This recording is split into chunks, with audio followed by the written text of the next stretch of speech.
बहुत समय पहले की बात है। एक छोटे से गांव में रामू नाम का एक गरीब किसान रहता था। उसके पास थोड़ी सी जमीन थी, जिस पर वह बड़ी मेहनत से खेती करता था।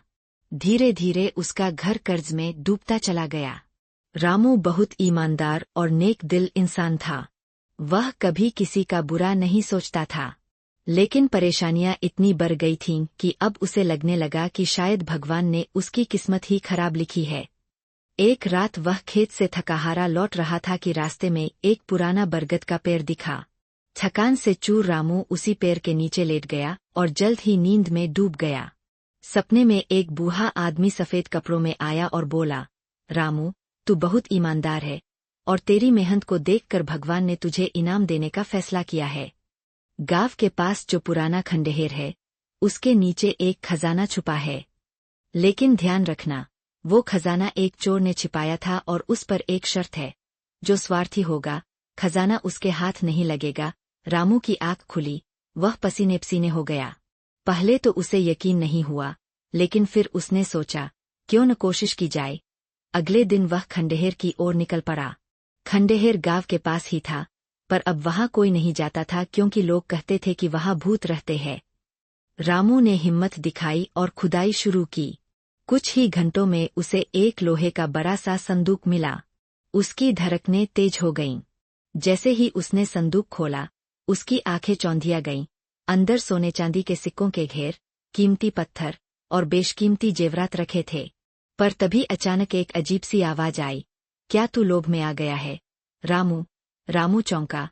उसने इधर-उधर देखा, लेकिन कोई नजर नहीं आया। वो वही बूढ़ा था जो उसके सपने में आया था। याद है मैंने क्या कहा था? बूढ़ा बोला, ये खजाना उस चोर का है जिसने गांव को लूटा था। अब भगवान चाहते हैं कि इसे उसी गांव की भलाई में लगाया जाए। अगर तू इस खजाने को सिर्फ अपने लिए ले जाएगा, तो ये तुझे बर्बाद कर देगा। लेकिन अगर तू इसे सही तरीके से खर्च करेगा, तो ये तुझे और पूरे गांव को समृद्ध कर देगा। रामू ने कुछ देर सोचा, फिर वह बोला, मैं इस खजाने से पहले अपने कर्ज चुकाऊंगा, फिर गांव में एक स्कूल बनवाऊंगा और एक अस्पताल भी। बाकी जो बचेगा, उससे कुएं खुदवाऊंगा और अनाथ बच्चों की मदद करूंगा। बूढ़ा मुस्कराया और बोला, तू सच्चा इंसान है, रामू। अब ये खजाना तेरा हुआ। रामू गांव लौटा, लेकिन उसने किसी को खजाने के बारे में नहीं बताया। धीरे धीरे उसने अपने कर्ज चुका दिए, फिर गांव में एक स्कूल और अस्पताल की नींव रखी। लोग हैरान थे कि रामू के पास अचानक इतना पैसा कहाँ से आया, लेकिन वह बस यही कहता, भगवान की कृपा है। वह बच्चों को पढ़ने के लिए प्रोत्साहित करता, बीमारों का इलाज कराता और हर काम में गांव वालों की मदद करता। कुछ सालों में गांव की तस्वीर ही बदल गई। जहां पहले लोग गरीबी और बीमारी से जूझते थे, अब वहां खुशहाली थी।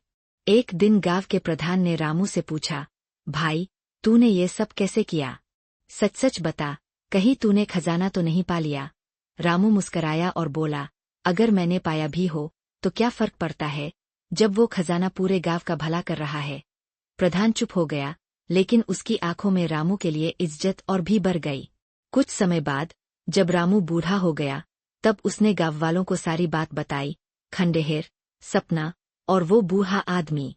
सब लोग स्तब्ध रह गए, पर साथ ही उन्हें गर्व भी हुआ कि उनके गांव में रामू जैसा नेक इंसान है।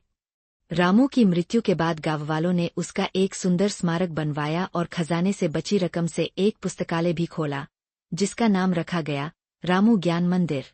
और कहते हैं, उस बरगद के पेड़ के नीचे अब भी कोई थक कर सो जाए और सच्चा दिल रखता हो, तो वह बूढ़ा व्यक्ति उसे जरूर दर्शन देता है। ईमानदारी, निस्वार्थता और परोपकार ही सच्चा खजाना है। अगर कोई इन गुणों को अपनाए, तो भगवान भी उसकी मदद करते हैं।